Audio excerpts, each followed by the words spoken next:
The road looked harmless when I turned onto it, just dark pavement under streetlights and the usual line of brake lights crawling uphill. Then my tires lost grip so suddenly my stomach dropped. The car didn't stall. It didn't spin. It just started sliding backward, slow and silent, engine whining like it was begging for traction that wasn't there.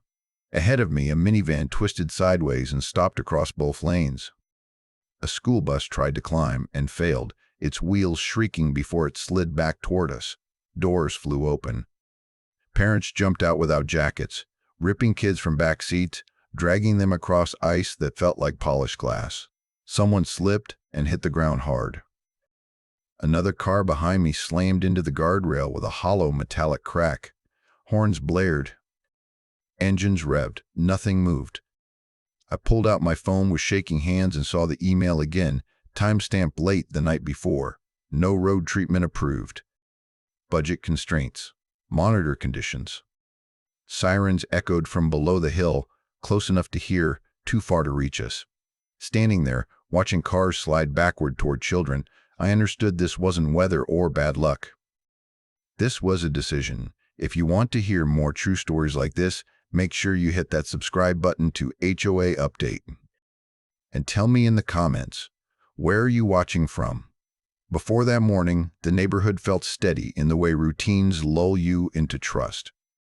It was a planned community laid along rolling terrain, attractive on paper, but anchored to a long, steep grade that everyone used without thinking twice. The main road climbed straight through the houses, a spine that carried school buses, commuters, delivery vans, and emergency vehicles all at once. In good weather, it was just a road. In winter, it was something you respected. My days followed a pattern that barely changed. Coffee before dawn. Frost scraped from the windshield. Kids half asleep in the back, arguing quietly about backpacks and forgotten lunches. I passed the same faces every morning. The neighbor who waved with a travel mug in hand. The parent who waited an extra minute to let traffic clear. The crossing guard who showed up early even on quiet days. It felt like a place where people looked out for each other because we all depended on the same stretch of pavement. That had always been true in previous winters. When snow or ice was forecast, trucks arrived before sunrise. You could hear them grinding along the hill, see the pale lines of salt etched into the asphalt. Plows ran even when accumulation was light, especially on that grade. Nobody questioned it. Complaints about HOA fees came and went, but road safety was treated as non-negotiable. It was the one thing that felt settled. The change didn't come with an announcement. It crept in after new leadership took over. Emails became shorter, more polished, filled with phrases about efficiency and cost control. Meetings ran tighter. Questions were answered with charts instead of explanations. Every response seemed to orbit the same idea: the budget was under pressure and residents needed to adjust expectations. When the weather alerts started that week, they were impossible to miss. Freezing rain warnings, sudden temperature drops, advisories about black ice forming overnight, the kind of forecast that made parents glance at tires and rethink routes. At drop-off, people talked in low voices, asking if anyone had heard whether the hill would be treated. Someone said the HOA was aware. Someone else said management was monitoring conditions. By the second alert, patience thinned. Parents started emailing directly. The messages weren't dramatic. They were specific. The hill freezes first. Kids ride the bus here. Emergency vehicles use this road. Please pre-treat before morning traffic. Several people sent nearly identical notes without coordinating, which should have said everything about how obvious the risk felt. The replies came back calm and impersonal. Thank you for your concern. Based on current projections, treatment is not warranted at this time. We will reassess if conditions change. One email mentioned that winter maintenance costs had already exceeded projections. Another reminded residents to exercise caution and personal responsibility. That phrase sat wrong with me. Personal responsibility. As if physics could be negotiated. I stood at the kitchen counter that night reading the responses again while the kids did homework. Outside, the temperature dropped fast. The rain changed its sound, becoming sharper as it hit the pavement, tapping instead of splashing. I told myself they'd reconsider by morning. They always had before. No one could look at that hill, read those alerts, and still decide to do nothing. Before bed, I checked my phone one last time. No update. No reversal. Just the same message sitting there, neat and final, like a closed door. I put the phone down and tried to sleep, listening to the house settle in the quiet harden outside. The air felt different when morning came. Heavier. Still. The kind of cold that doesn't creak or whistle, just waits. The driveway shone under the porch light, a thin skin of ice catching reflections. I walked carefully, already uneasy, already thinking about the road and how many cars would be lining up behind me in an hour. While the engine warmed, I opened my email again. The final message from the HOA leadership was still there, time-stamped late the night before. No road treatment approved. Budget constraints. Monitor conditions. I read it slowly, then stared through the windshield at the dark outline of the hill ahead and felt the first real crack in the trust I'd had that common sense would win. The freeze hit harder than anyone predicted. Not a light glaze, not the kind you test with your shoe before committing. It locked the night in place and didn't let go. Before sunrise, the road had turned into a single sheet, smooth and unforgiving, headlights reflecting back like water. My phone buzzed while I was still at the base of the hill. A neighbor's message came through, short and breathless. Someone just lost control near the top. By the time I rolled forward, it happened again. A sedan tried to climb and simply gave up, tires whining before the whole car slid sideways as if nudged by an invisible hand. It stopped crooked across the lane, blocking half the road. Nobody honked. We all understood at once. If one car couldn't make it, the rest of us were just lining up to fail. People got out without thinking. A dad stepped into the lane, arms raised, waving drivers back. Another parent walked up the grade, boots skidding, shouting for cars to stop before they committed to the climb. Someone slipped and caught themselves on a hood, laughing once, sharp and nervous, because panic hadn't fully arrived yet. A school bus pulled in behind us and shut down. The driver stepped out, looked at the road, and shook his head. No debate. No chance. Phones came out everywhere. Messages flew. Don't try it. Solid ice. Turn around if you can. Parents coordinated on instinct, faster than any official alert ever had. I watched a mother unbuckle her child, lift him out, and guide him across the ice to a safer spot by the curb. He cried, confused more than afraid, asking why they weren't going to school. I called the management number listed on every HOA email.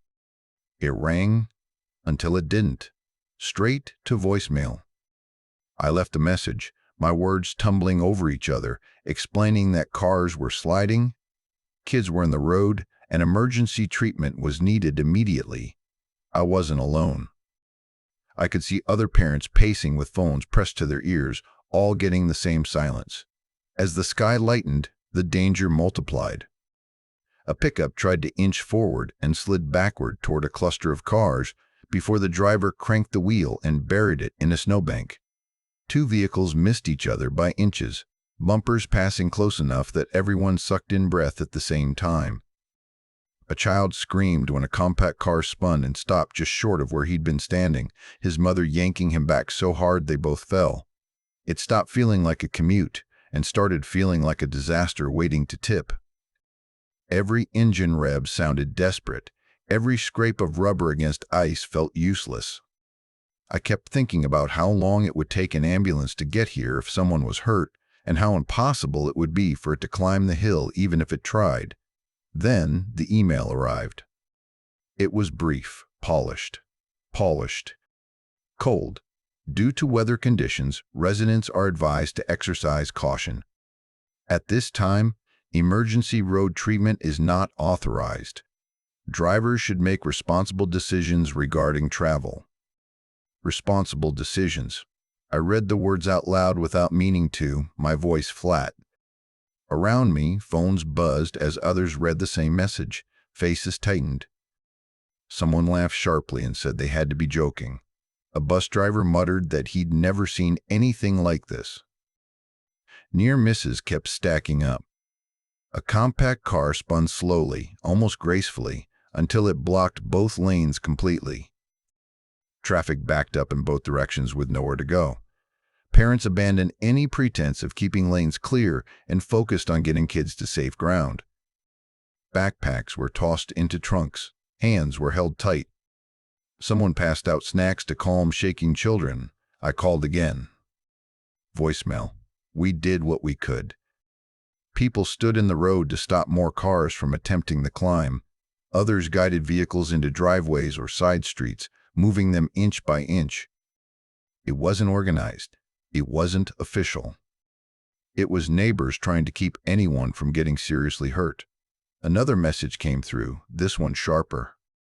It warned against obstructing traffic. It reminded us that blocking a roadway violated community rules. It said unauthorized actions creating liability exposure could result in fines. The temperature dropped again, and with it, something in my chest hardened. We weren't being ignored anymore. We were being threatened. I looked around at what we were standing in, kids bundled in coats, parents bracing themselves against the slope, cars stranded at impossible angles, and understood the line we'd crossed. This wasn't a misunderstanding.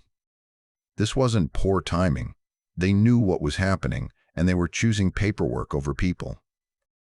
As more cars arrived and more parents stepped out to wave them back, another notification buzzed. Continued obstruction may result in enforcement action and fines.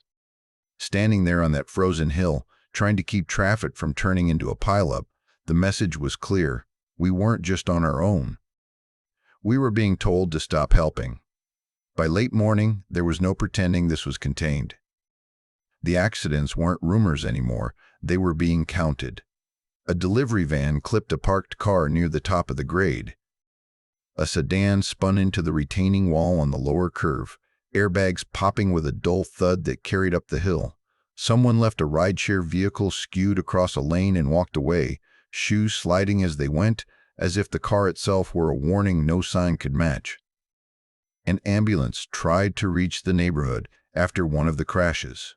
We heard it first, the siren fighting the cold, rising and falling as it searched for traction. Then we saw it, lights flashing against ice it couldn't cross. It stopped 2 streets down, wheels spinning, siren cutting out and back in again. Paramedics got out and walked the rest of the way, bags slung over shoulders, boots skidding like everyone else's. Watching them do that changed the air. Fear hardened into something sharper. What arrived next from the HOA wasn't help. It was paper. Violation notices landed in inboxes and, somehow, under windshield wipers. Unauthorized obstruction of a roadway, creating unsafe conditions. Failure to comply with community rules. The language was tidy and precise, like it had been waiting for this moment. It felt obscene, reading threats while kids huddled on sidewalks and engines idled uselessly. Parents stopped improvising and started coordinating. Cars were positioned sideways at the base of the hill to physically block the climb. People stood shoulder to shoulder where the grade steepened, arms out, waving drivers back before they committed. Someone dragged out a box of old traffic cones from a garage. Another neighbor poured gravel by hand into the worst patches, even though it barely scratched the surface. Nobody talked about liability. We talked about distance, angles, where kids could stand without being in a slide path. Another message came from the board leader, sharper now. It accused us of increasing liability exposure. It demanded we clear the roadway immediately.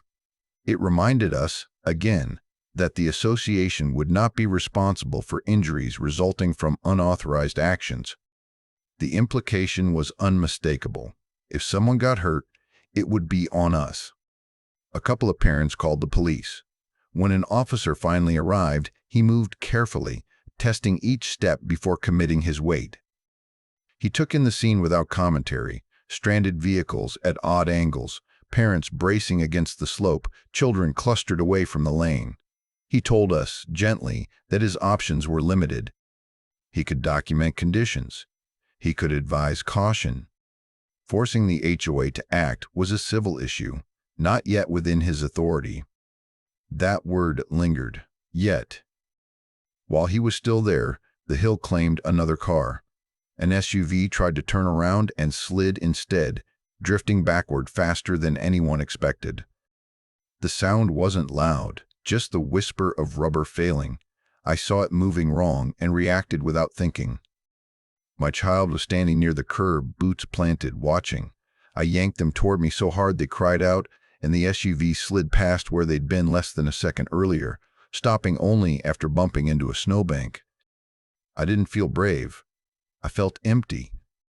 The kind of emptiness that comes when your body realizes how close it came to losing something it can't replace.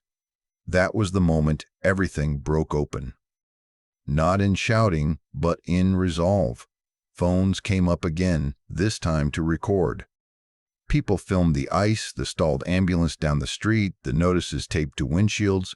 Parents spoke into cameras calmly, stating times, locations, what they saw.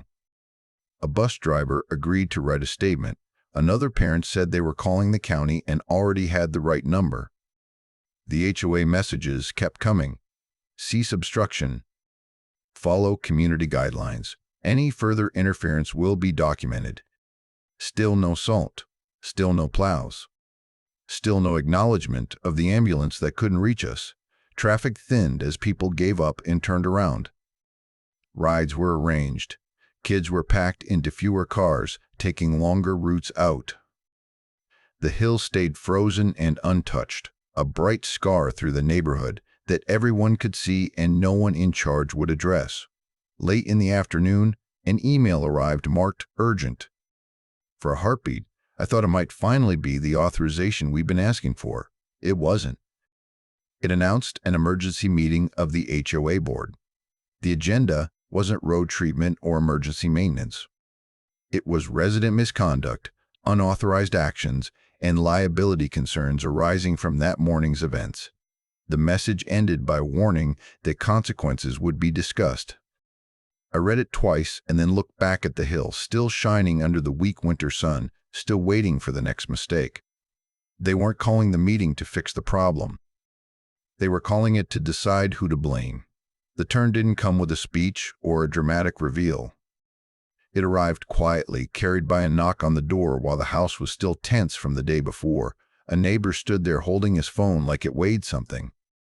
I knew him only in passing, the kind of person who waved but didn't linger. He didn't waste time on small talk. I think they broke the rules, he said, not community rules. County ones. He worked in infrastructure planning, not politics, not enforcement, the unglamorous middle where regulations live and wait for someone to notice them. He told me the hill wasn't just inconvenient or risky.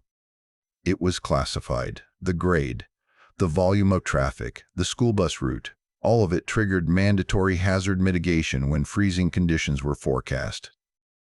Treatment wasn't a judgment call. It was required. He sent me the statute. Then a guidance memo written in language so plain it felt almost brutal.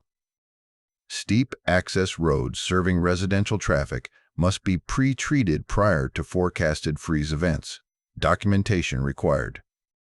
Exceptions must be justified and logged. There was no exception on file. Once that door opened, everything behind it became visible. Another parent searched old emails and found a thread from the previous winter mentioning a near miss on the same hill. A maintenance recommendation had been attached, quietly acknowledged, never acted on. Someone else dug up meeting minutes where road treatment was discussed and deferred, not because the risk wasn't known, but because costs were being monitored. These weren't surprises. They were warnings buried under newer messages and cleaner language. The insurance piece landed next, and it hit harder than anything else. A parent who worked in commercial policies asked for the HOA's coverage summary, the one posted for transparency but never read closely. She called me after reviewing it, voice low and precise. "There's a clause," she said, "reasonable and proactive mitigation for known hazards. It's a condition of coverage." I opened my laptop and split the screen. On one side was the HOA email from Marvin, the one with the bold subject line about budget discipline and cost control. On the other was the policy language, highlighted in yellow, the words mitigation and known risk impossible to ignore. Same week. Same road, two documents telling opposite stories. One said save money, the other said prevent harm. I stared at them side by side and felt something settle into place. This wasn't just negligence. It was a choice made in full view of the consequences, and it wasn't protected. The board's sudden fixation on liability made sense now. The threats, the notices, the rush to frame parents as the problem. They weren't managing chaos. They were trying to outrun accountability. The energy among parents shifted almost immediately. The frantic edge disappeared. No more half-formed plans or shouted ideas. People started saving instead of reacting. Every email from the HOA was archived, every notice photographed. Videos were backed up in multiple places. Parents wrote down what they saw, when cars slid, where kids stood. Bus drivers agreed to provide statements. Even the officer who'd come that morning offered to document the conditions he'd observed. Someone contacted the county emergency coordinator and sent everything without commentary, just facts. Parts, links, timestamps. The response came back faster than any HOA reply ever had. Acknowledged. Reviewing. Please preserve all evidence. Meanwhile, the HOA stayed exactly the same. Confident. Dismissive. Another notice went out warning against continued coordination. It hinted at legal remedies and escalating fines. The tone assumed compliance would follow once the right words were used. It didn't. Every message they sent became another data point. Another example of priorities laid bare. They still hadn't treated the hill. That night, after the house finally quieted, I sat at the table and went through the files again. There was more than enough. Enough to show notice. Enough to show inaction. Enough to show that what happened wasn't weather or bad luck, but policy. I thought about how easy it would be to keep this contained.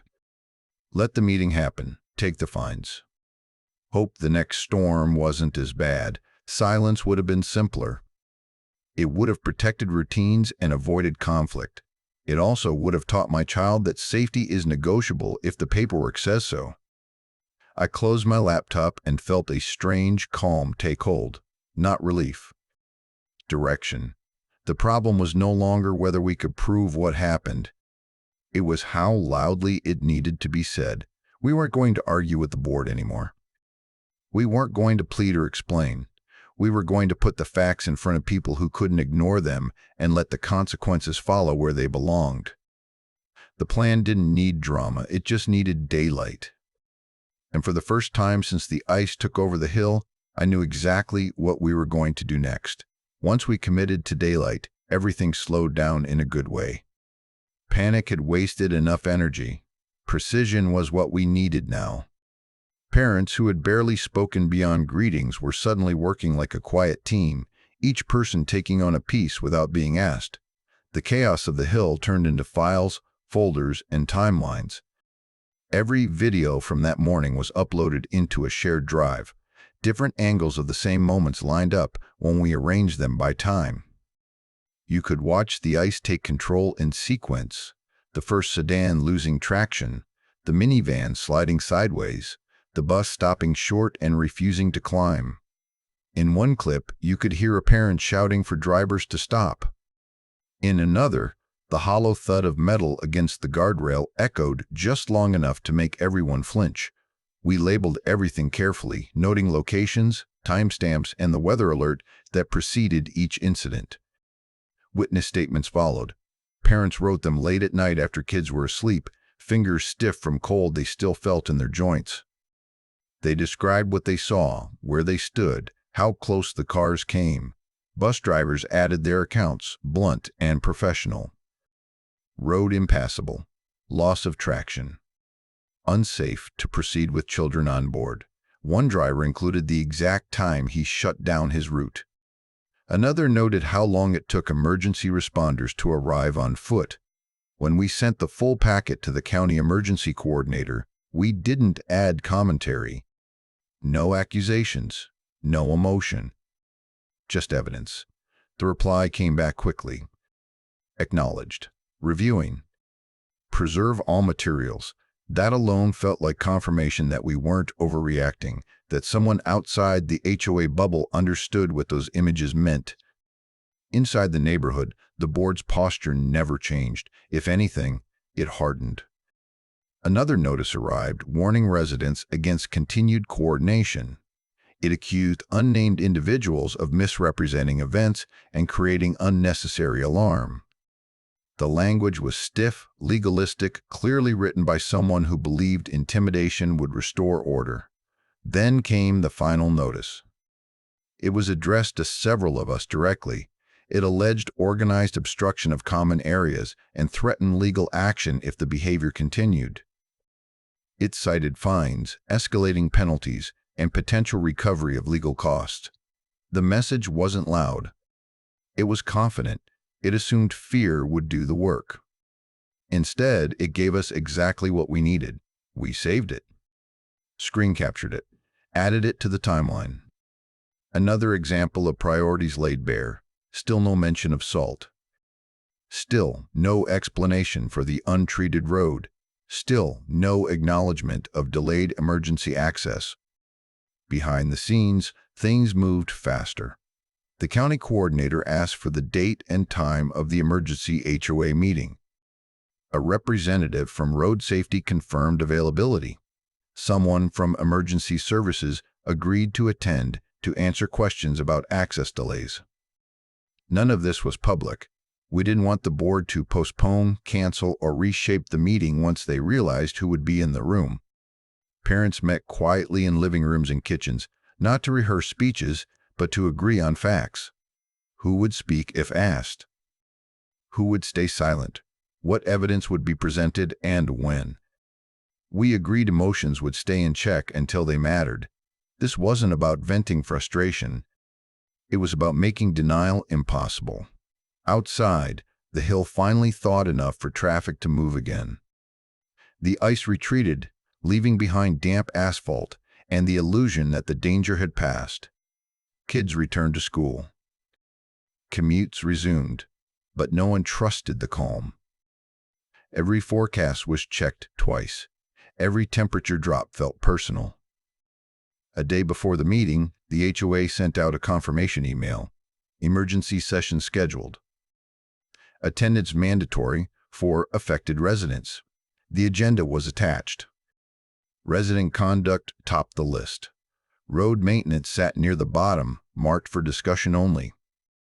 I forwarded the email to the county coordinator and closed my laptop. That night, I stood at the window and looked out at the hill.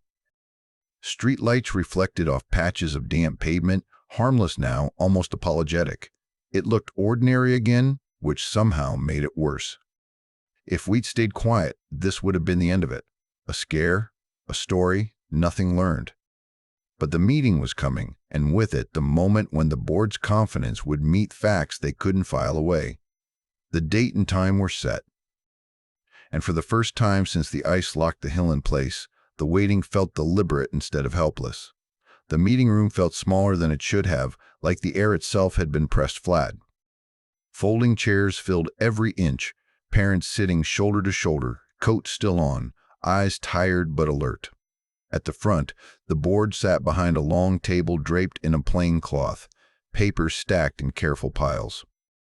They didn't look up when the meeting was called to order. They didn't need to. This was their space, and they acted like it. The board leader opened with a rehearsed calm that bordered on boredom. What had happened on the Hill, we were told, was unfortunate but exaggerated. Weather events were unpredictable. Social panic had made things worse.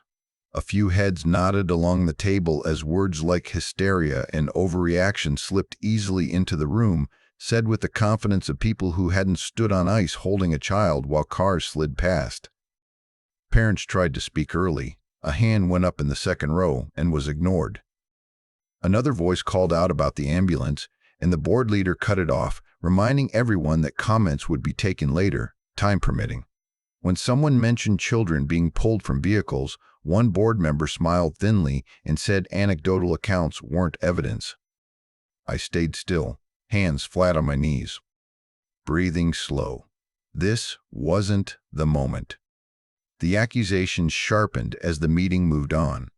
The board framed the real problem as resident misconduct, unauthorized actions, traffic obstruction, creating liability exposure for the association. The language was precise and polished, the kind that sounds reasonable until you measure it against reality. They spoke as if the ice had been incidental, the danger secondary to the fact that parents hadn't followed procedure. Then the word landed fully. Hysteria. It hung in the air, heavy and insulting. A ripple moved through the chairs. A mother near the aisle shook her head slowly, eyes fixed on the floor. A dad a few rows up clenched his jaw so hard it looked like it hurt. Someone muttered something under their breath and was warned about decorum. I didn't move. I didn't look at anyone. Everything depended on timing now. A prepared motion was introduced next, read aloud from a printed page. It referenced specific residents, though names were softened into phrases like organized parties and coordinated obstruction. It cited community bylaws and enforcement provisions. The penalties were laid out clearly: fines, escalating amounts, possible legal action if compliance wasn't immediate. The numbers were large enough to make people sit up straighter. Murmurs broke out despite repeated calls for order. A parent stood to object and was told to sit or leave. The board leader reminded everyone that emotions wouldn't dictate policy. The tone made it clear this wasn't a discussion. It was a process being executed. I glanced around and saw what we'd agreed on without words. Phones stayed in pockets. No one interrupted. No one argued. That silence unsettled the board more than shouting ever could have. They had prepared for anger. They hadn't prepared for restraint. The vote was introduced as a formality, a necessary step to restore order and discourage future incidents. One board member said accountability had to start somewhere. Another added that setting an example would prevent chaos next time. Still nothing about salt. Still nothing about emergency access. Still nothing about the decisions that led to that morning. The board leader asked if there was any final discussion. The words delivered like a box being checked. Their eyes swept the room briefly, then returned to the papers in front of them. Hands at the table began to lift in anticipation, practiced and synchronized. My heart started to pound, not with fear, but with precision. Too early, and they'd shut it down. Too late, and the vote would pass, turning threats into something harder to unwind.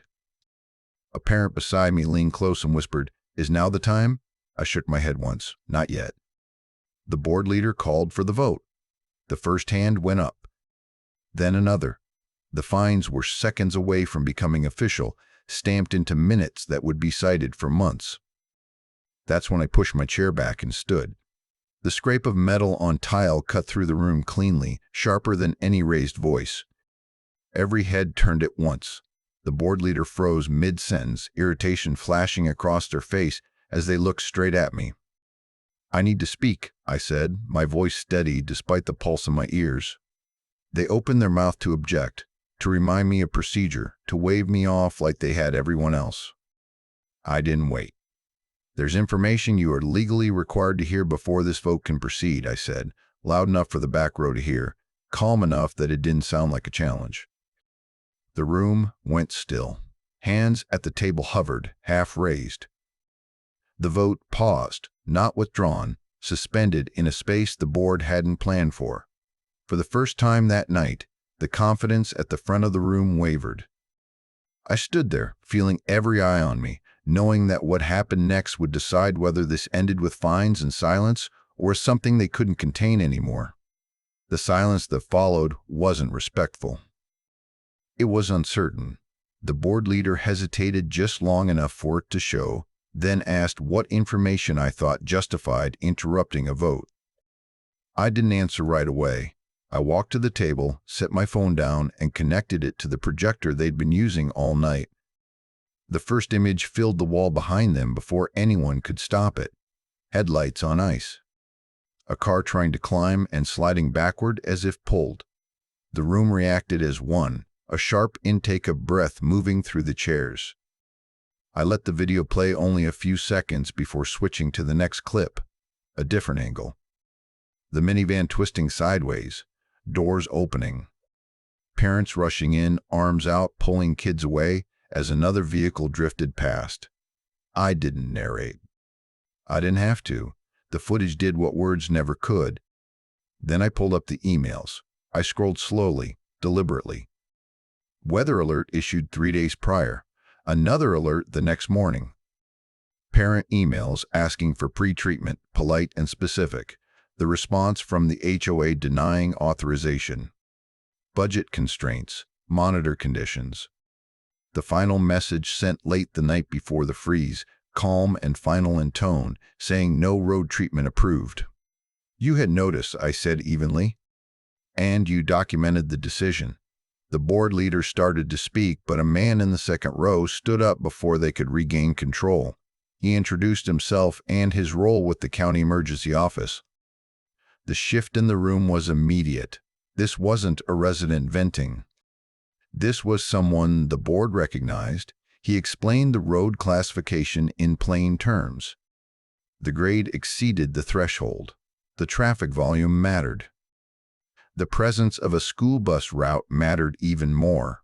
Under county regulations, pre-treatment during forecasted freezing conditions wasn't optional.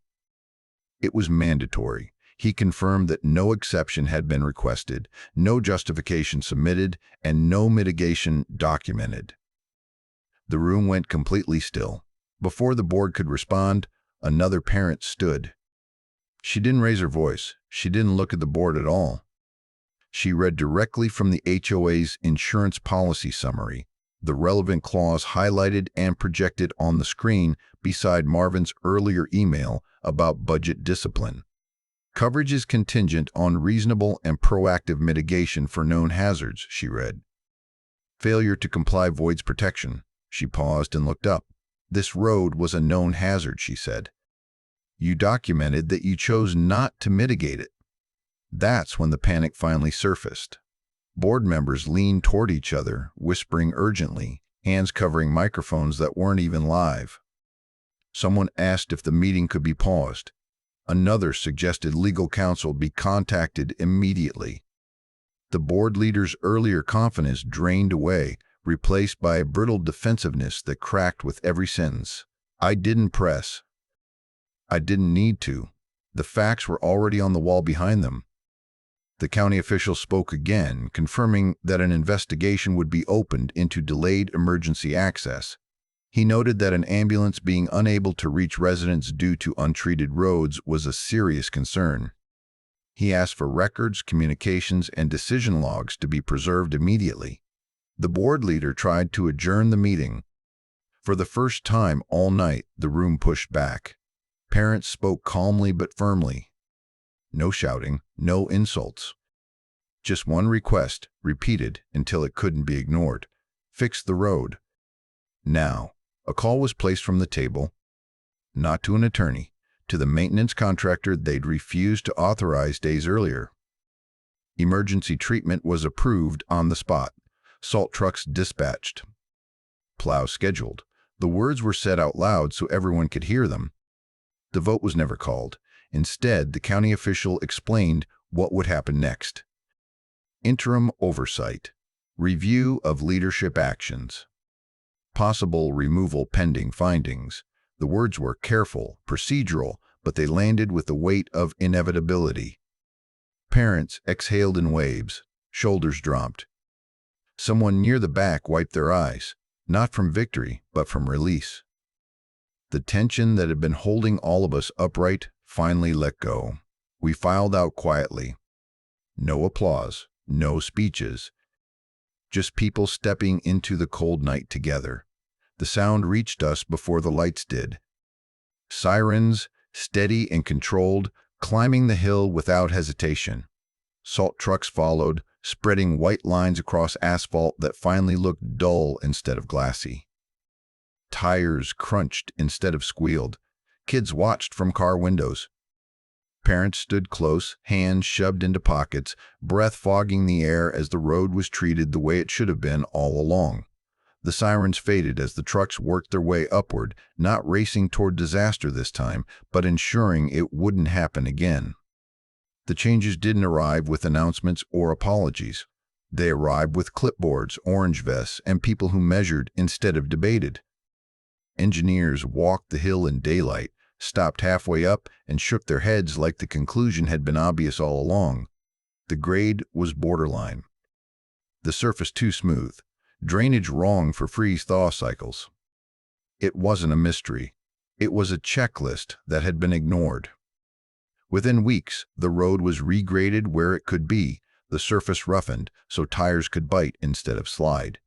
Drainage channels were cut so meltwater wouldn't refreeze into a sheet overnight. New treatment schedules were posted where everyone could see them, written in plain language. When freezing conditions were forecast, pre-treatment was automatic. No votes, no delays, no monitoring. The HOA leadership didn't survive the review. Resignations came quietly at first, then more openly as findings were shared. Interim oversight stepped in, followed by new board members who didn't speak about safety like it was optional. Policies changed in ways you could feel. Emergency access became a requirement, not a talking point. Documentation became mandatory. Silence stopped being a strategy. Trust didn't snap back. It rebuilt slowly, the way real things do. Neighbors lingered after meetings instead of rushing out. Questions were answered directly. When someone raised a concern, it was logged and followed up on, not filed away under budget language. The tone shifted from control to responsibility, and it showed. What changed first wasn't policy. It was sound. One cold morning after another freeze, I stepped outside and heard tires climbing the hill with a steady crunch instead of a scream. A school bus idled halfway up, engine humming evenly, door opening on schedule. Kids laughed inside, loud and careless, backpacks thumping as they climbed aboard. No horns, no shouting, no sirens stuck below us. I stood there longer than I needed to, listening. The neighborhood sounded normal again. My child asked if the road was safe now. I said yes, and for the first time, I didn't add a warning or a condition. I watched the bus pull away, watched cars make the climb without hesitation, and felt the tension leave my shoulders like I'd finally set something heavy down. I thought about how close we'd come to letting it pass, how easy it would have been to accept the threats, pay the fines, and hope the next storm wasn't as bad. Silence would have been simpler, quieter, less exhausting. It also would have taught the wrong lesson. What stayed with me wasn't the meeting or the threats or even the investigation. It was the moment we decided not to be quiet. When enough people chose responsibility over convenience. When we refused to let paperwork outweigh safety just because it was easier for someone in charge. The hill is just a hill again now, part of the landscape instead of a gamble.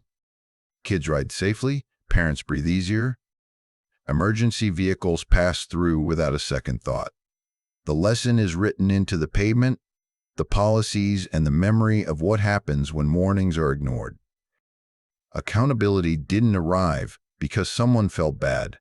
It arrived because people paid attention and refused to look away. If you want to hear more true stories like this, make sure you hit that subscribe button to HOA Update and tell me in the comments, where are you watching from?